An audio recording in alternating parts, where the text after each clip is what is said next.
Mesdames, Messieurs, distingués invités, avant tout propos, je voudrais saisir cette tribune pour saluer à nouveau la mémoire de mon compatriote, Amadou Makhtar Mbow, qui vient de nous quitter.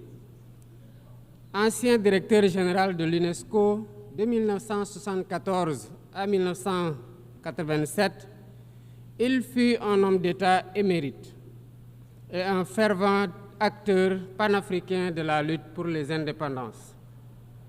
Je félicite M. Philomène Yang pour son élection à la présidence de cette Assemblée générale des Nations unies, ainsi que son prédécesseur pour sa contribution à la mise en œuvre de notre agenda commun. À travers vous, je formule mes vœux de succès dans la conduite de nos travaux. Je salue également l'engagement constant du secrétaire général Antonio Guterres, dont les efforts pour promouvoir la paix, la dignité humaine et le multilatéralisme sont plus que jamais nécessaires. Le Sénégal renouvelle son plein soutien à sa mission en ces temps de turbulence mondiale. En prenant la parole aujourd'hui, je suis habité d'une conviction profonde: l'unité dans la diversité est la clé pour garantir le développement durable et la dignité humaine pour tous, partout dans le monde.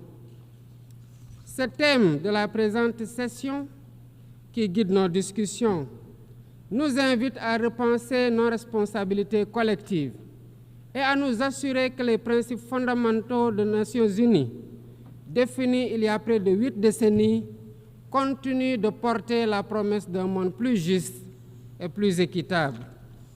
Mesdames, Messieurs, nous vivons dans un monde troublé, où les principes de la Charte des Nations unies, qui prônent l'égalité, la justice et le respect des droits humains, sont chaque jour mis en mal.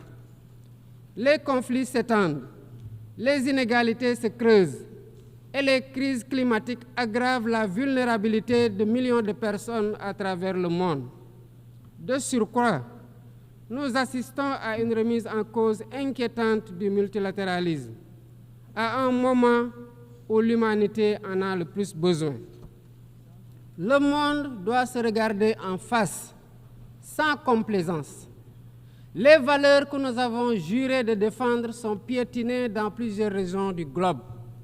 Que l'on soit à Gaza, à Tel Aviv, à Dakar ou ailleurs, chaque être humain est porteur de cette égale dignité, une dignité qui transcende les frontières, les cultures et les appartenances religieuses.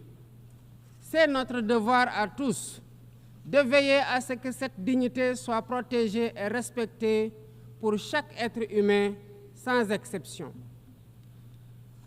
Ce devoir est l'essence même des Nations unies.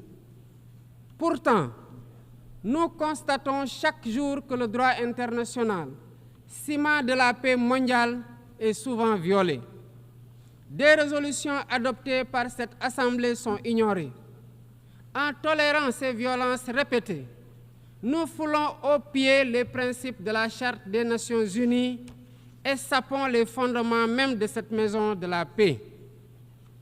Jamais les fondements des Nations unies n'ont autant vacillé qu'en ces temps de violence et de peur et d'incertitude. Si nous voulons éloigner le spectre de la guerre et œuvrer à l'avènement d'un monde meilleur, alors il est temps de changer les paradigmes. Il est temps de remettre l'humain au centre de l'agenda international, comme nous y invite le thème de cette session. Monsieur le Président, Mesdames, Messieurs, nous ne voulons plus fermer les yeux sur la tragédie qui se déroule dans le Sahel. Des groupes terroristes sèment la terreur, pillent, tuent les populations civiles innocentes. Cette région, autrefois stable, est désormais en proie à une violence quotidienne, tandis que les Nations unies, particulièrement le Conseil de sécurité, restent trop souvent inertes. De même, nous ne pouvons pas accepter que le Sahel devienne le théâtre de rivalités de puissances étrangères dont les affrontements ne font qu'aggraver la déstabilisation de la région. Je dois rappeler ici que la paix et la sécurité de l'Afrique sont indissociables de la paix mondiale.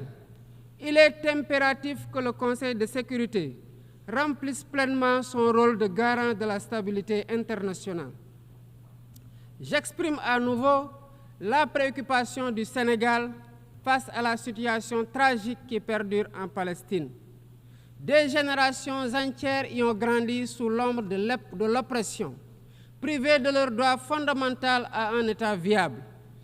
Le Sénégal, en tant que président du Comité pour l'exercice des droits inaliénables du peuple palestinien, appelle à un cessez-le-feu immédiat et durable. Nous réitérons notre soutien à la solution des deux États, avec Jérusalem-Est comme capitale de la Palestine, conformément aux résolutions pertinentes des Nations unies.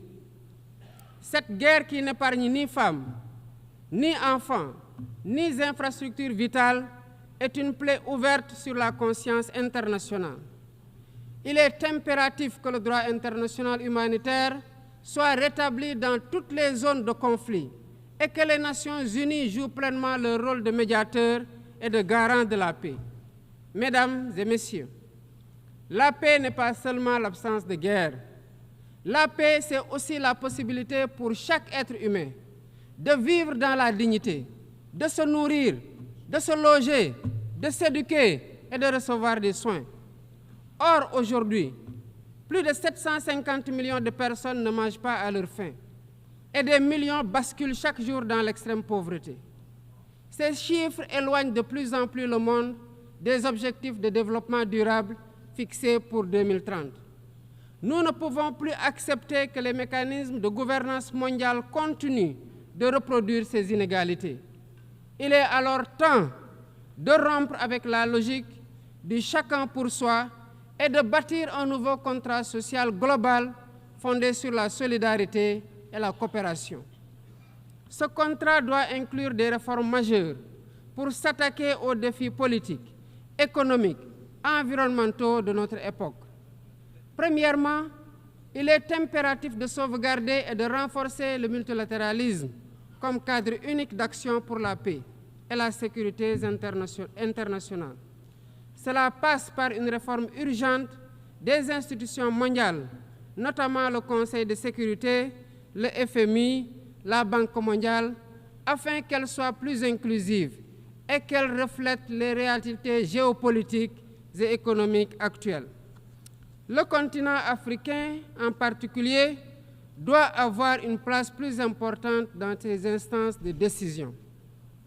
Deuxièmement, il est temps de corriger les injustices économiques qui freinent le développement de nombreux pays du Sud. Le commerce illégal, l'évasion fiscale, les flux financiers illicites et les congés fiscaux abusifs ruinent les pays en développement, notamment en Afrique.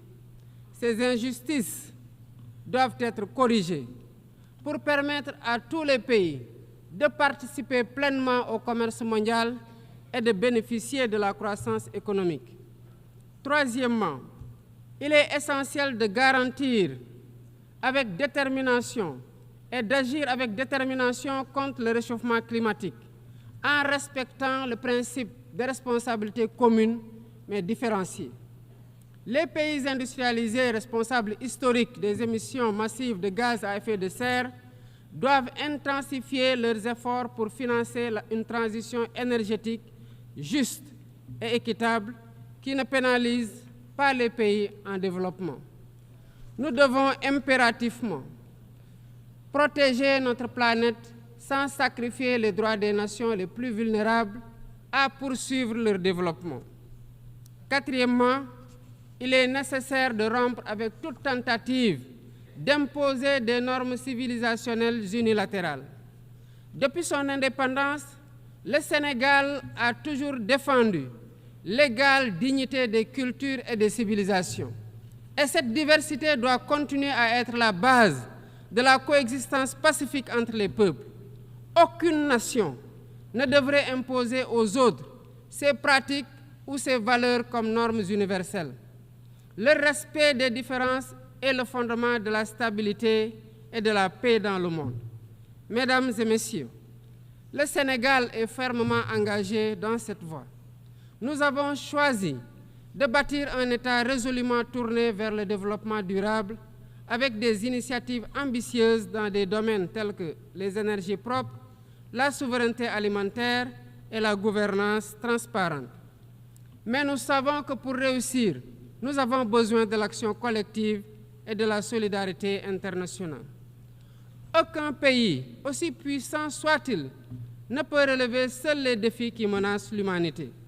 Il nous faut donc agir ensemble, unis dans la diversité, pour construire un avenir où la dignité humaine est respectée, où la justice prévaut et où la prospérité est partagée. C'est par la coopération et le respect mutuel que nous surmonterons les crises qui secouent notre monde.